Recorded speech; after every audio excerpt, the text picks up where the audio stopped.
Good morning, Brian here. It is another fantastic morning in Santa Monica, California. We have an incredible entrepreneur on today again. And most importantly, this is an entrepreneur and a company that we have invested in, which are the only types of companies that are on these podcasts. And these podcasts have got two functions. The first function is for entrepreneurs who believe that they have what it takes to build unicorns, get to listen to other entrepreneurs, folks that we have invested in who are actively building incredible companies that we believe are going to be unicorns. And number two, this is for investors who are looking for those unicorns of the future. And they understand that if an institutional investor has put money into these companies, then there sure as heck better be a dang good reason for it, or we're doing something wrong. Today, I want to bring on a company that is not just going to make a tremendous amount of money, we believe, but is also going to make a tremendous difference in the world. Now, we're going to start with just a horrible word, maybe the worst word in the human language, and then we're going to evolve this podcast to a far, far, far better place. And the word that we're going to start with is the word cancer, which whenever that word is mentioned by someone to one of our families, it strikes fear into our hearts. And this company are looking to just beat the crap out of cancer by using artificial intelligence and machine learning to do some incredible things. So I want to welcome Roman to the show from AiBion, and we're going to talk today about pathology. We're going to talk today about artificial intelligence, machine learning. We're going to talk about second opinions, and we're going to talk about getting a lot of these diseases that we have been trying to deal with from a limited human perspective and actually see if we can blitz them. Roman, welcome to the show, buddy. Hi, Brian. And thank you for joining us from Belarus. And actually, while many of you, especially US investors, may be thinking, wow, what's a fellow from Belarus doing here, getting investment over from the US? I will tell you, in the health tech space, in the med tech space, it is a nightmare in the United States because we spend so long dealing with red tape that we never get to build awesome, incredible software and technologies that can solve major problems. And I love the fact that in Europe, many of these great companies are trailblazing because they have the ability to not only bring these technologies into the lab, but also test with them in the market as well. So can you maybe tell us in your own words about AiBion? I would actually like to know where the genesis of this idea came from, like what specifically happened in your life to make you want to start a war first against cancer and then afterwards against any other disease that will require a second opinion. Yes, sure. Thank you, Brian. So here in AiBion, we are building the future of digital pathology, and we bring innovative strategies into the field of traditional cancer diagnosis. And the problem that we solve is that people die from late or inaccurate diagnosis. And here I would want to share with you some facts that out of 18 million new cancer cases registered in 2018, more than 50% ended with the patient death. Wow. And about 20 of those who died did not have to. And they died because of the late or inaccurate or totally unavailable diagnosis and treatment. And that is where the idea came from. And the main idea, why in Europe, why in Eastern Europe? Because the main advantage of being located in our geography is that the regulation is not so strict yet. So, and that is why we are taking an advantage of just gathering a lot of medical data and build the effective systems on the basis of that data. Hey, Roman, before we go into Europe and the why in Europe, I just want to go back to the statistics you just brought up about the percentage of people who die from cancer within within a short period of time, but actually more importantly, that 20% number of people who didn't need to die because of late diagnosis. Like, what is the reason for the late diagnosis? Is it the patient's fault for not doing enough checkups, or is it the fact that there are not enough pathologists who are actually out there to be able to test patients on a regular basis? Because if you were a casual observer to this interview, you would believe that cancer has really become a disease for wealthy people as opposed for the masses. Yeah, the main reason for that is definitely it is a lack of pathologists, because just to bring the qualified pathologist into profession takes 10 or 20 years. And there are a significant gap between the demand and supply of pathologists in almost in every country in the world. So let's say it is a one pathologist per 135 patients in the United States. And you can imagine that every pathologist have to check 100 glasses every day. And it is hardly to imagine what is the concentration of his mind is needed during everyday routines. So, and we see that artificial intelligence could be a real help in that situation, and it totally minimizes the human factor. Incredible. So really, it's really awful. And we're even talking about first world countries here. If we start moving to third world countries, obviously these statistics become devastating, right? If we start looking at deep in the jungle of, in somewhere in Latin America or in Africa or India or Southeast Asia, those people have got no chance whatsoever because they have no access to pathologists. Exactly, at all. So tell me so when was the moment that you realized this, and what was it that you specifically decided that you were going to do? So we started a company September last year, and the first idea that we have access to data, so we can take tons of data, of anonymized data. And we can build our own neural networks on that basis. But before that, we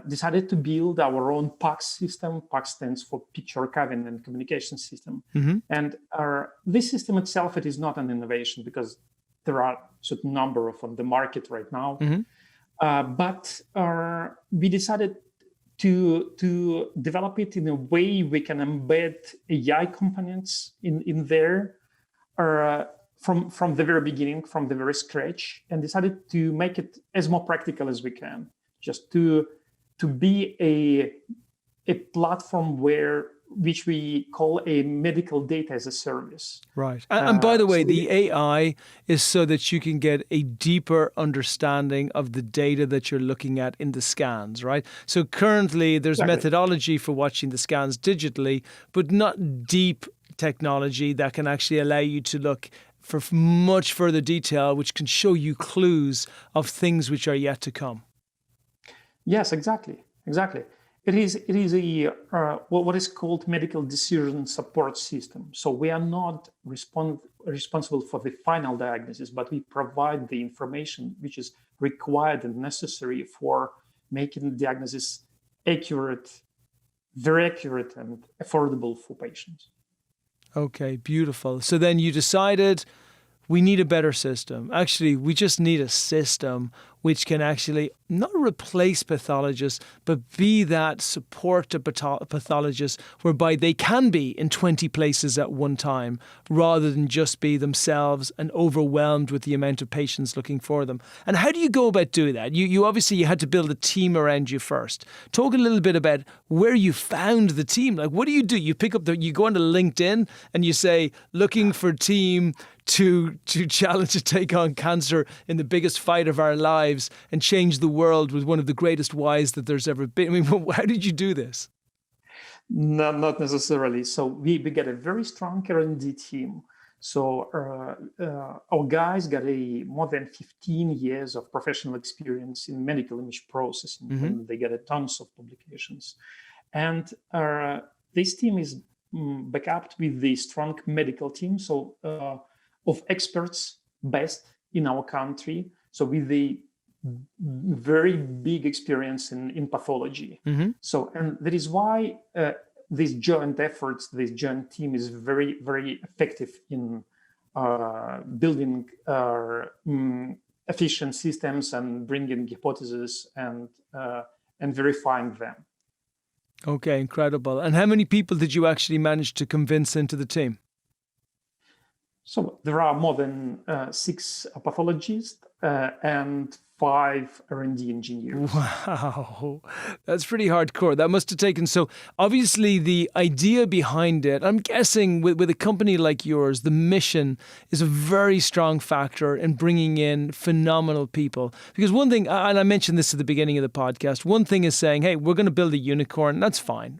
So people are going to get rich and make money, and that's okay. But you can't take money with you, and you end up being happy for a little bit and unhappy for a little bit, but you don't really change that much. But the thing about you is because you have such a deep why, which is to be able to take on cancer at the front lines, I'm guessing that was a really strong assist with convincing this great team to come on board with you. Yes, that's right. And another challenge that we were forming the medical annotation team, which comprises of 15 people, so under supervision of our pathology experts. So it takes some time just to bring up to speed and up to qualification that we needed, because we are annotating tons of medical data, because annotation really matters in developing AI models for digital pathology. Yeah. And one of the challenges, of course, is that like you build a team and you have to start with AI because it's all you have, right? You need the data first. It's even harder because first you need the data without being able to give any results to people. Then you need to get the data to be learned from so you can actually build the AI into that. And then only then, when you have a sufficient amount of data, can you actually start to build machine learning so the machines can learn from how the AI is interacting with the data that you're giving them. But this is a really long process. So tell us how you went about this and how long you've been working on this for, and also a little bit about some of the implementations that you've started to put in the hospitals so far.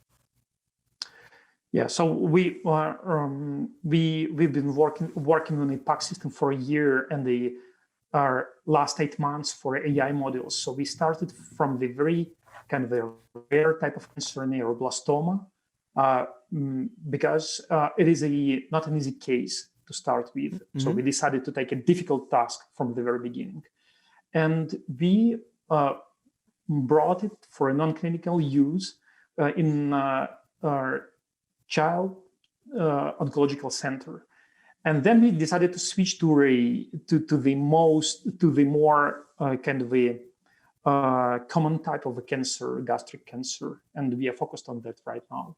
So, and what is probably more important, and this is a peculiarity of our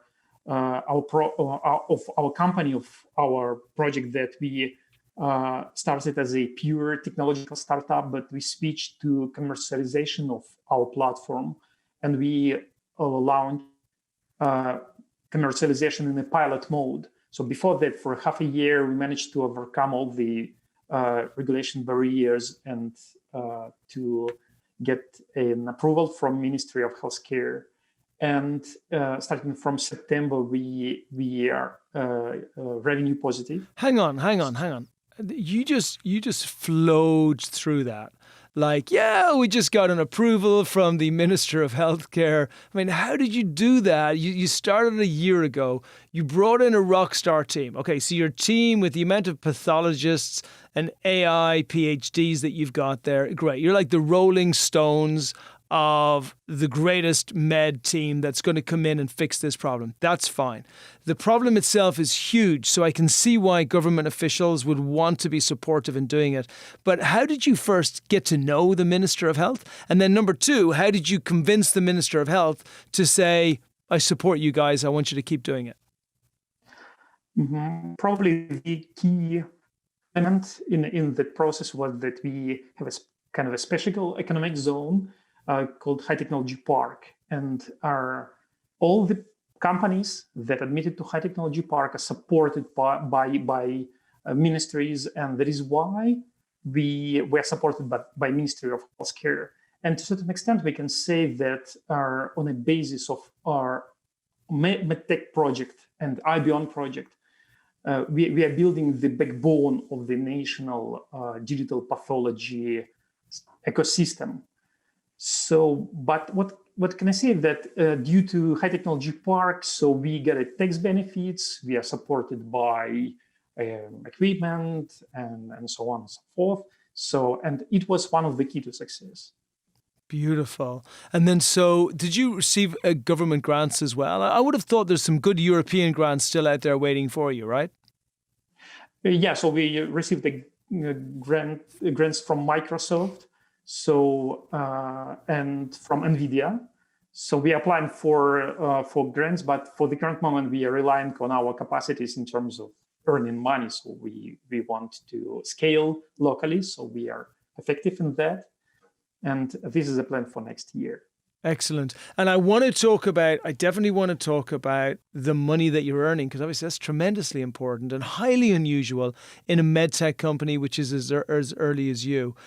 Just before we get there, I just want to speak to the product fit itself, because it's so interesting what you're doing. And it just clicked with me, even when we were doing our diligence and looking to say, well, how much should we invest in this company and can we get them? We kind of moved from, should we invest in this company, to how much will this company let us invest in them? Like, that was how excited, as you well know, that I got in your company.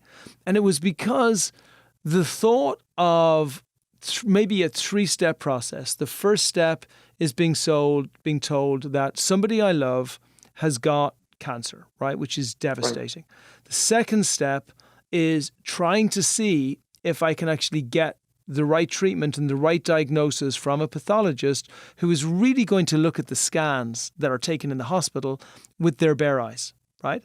And what I loved was your third step, which never existed before, because the problem with that second step is you're in a place of hopelessness. You don't have anywhere else to go. You don't have anywhere else to turn. And maybe the pathologist missed something. Maybe the pathologist saw too much. You don't know, like it was based on their naked eye.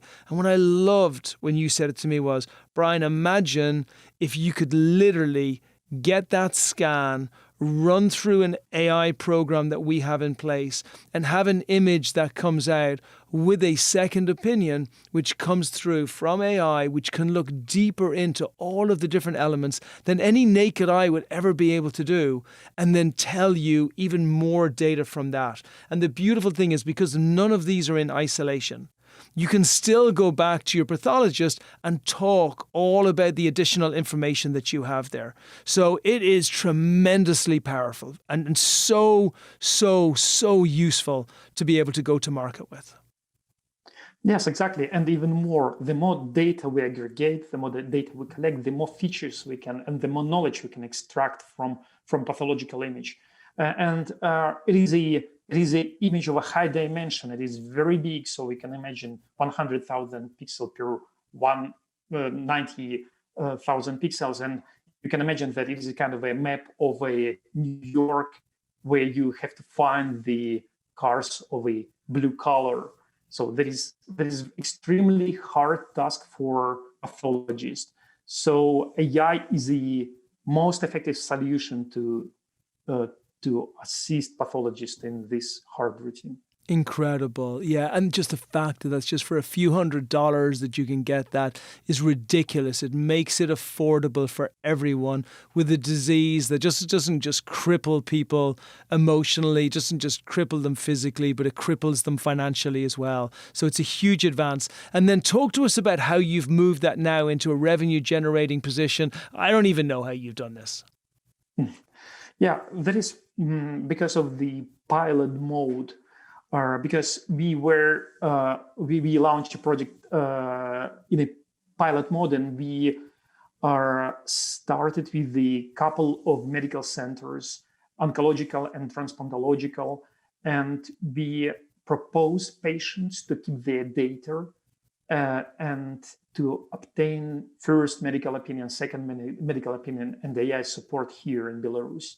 So, and the initial idea that the conversion rates will be really high, and we see that.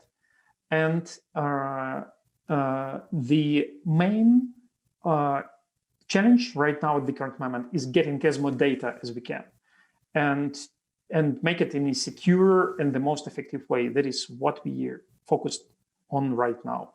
So it is B2B to C segment, so it takes some time to sign a contract, to negotiate with the clinics. But next year we would want to scale to the European Union, and we believe that we are able to do that. And then would that stay as B2B to C? I mean, business to consumer, or would that move from business to consumer? Yeah. We get partners in the European Union, and we believe that we can bring patients from different European countries to our platform and provide them first and second opinion and AI support. So because the price of the pathological diagnosis really varies from country to country. Yeah. So look, anybody listening to this, investors especially, I don't think I need to convince you that telehealth is taking over the world. I don't need to convince you that AI and machine learning are the frontiers in health that everybody's looking to cross right now. I also don't need to convince you that once you start getting trials and pilots in hospitals, then it strongly suggests that the company has got something extremely powerful. And I don't need to say that having only just been around for a few years, the fact that they have advanced this far is truly exceptional. All of these reasons, along with the team, are why we invested in this company and why we will continue to invest in this company. Roman, what I want to finish with here is the great vision going forward. If you're going to fast forward 3 to 5 years, and in this case, look, anybody looking to invest should be speaking to you. It's just as simple as that. And you were looking to raise what, a reasonably small amount of money now? Yeah. We are raising 900,000 at the current moment for scaling our model. Which is a baby raise. If this was in the United States, it would be $10 million at least, right? So it's a small raise of $900,000. This is a team which is running lean, which is building big, and they can do it with or without the money. But if you give them the money, you get to make some money when they do great in the future as well. But talk to us about the great vision. I mean, fast forward to me 5 years and tell me and all of the investors what AiBion is going to be like and the difference it's going to make in the world and possibly the size and the impact. In terms of next 5 years, I see AiBion like a community of the best professionals supported by the best AI solutions that will make the diagnosis or effective and affordable. Beautiful. And if you were going to quantify that for me, what would that look like? How many cancer cases are there in the world? It is, I believe that more than 200 million or so. Oof. So, and it is a real plague for the current century.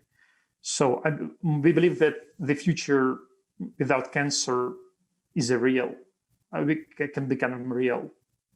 That's beautiful. And that's by predicting it. And it's by being able to predict it and be able to see it incredibly quickly and use robots and machines and artificial intelligence for what they were meant to be used for, which is to assist us in making sure that we live healthy and happy lives.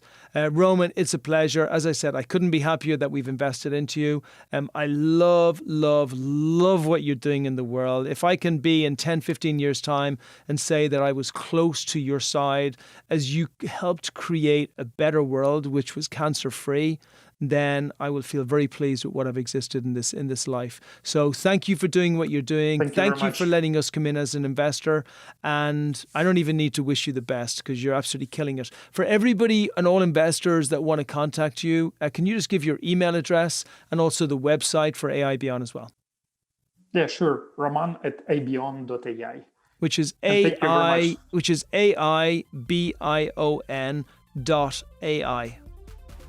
Yep. Okay. That's right. You heard it here. One of the medtech companies in 2021 you have to watch. And if you get to invest like us, you just got lucky. Thanks, Roman. Thank you very much, Brian. That's a wrap.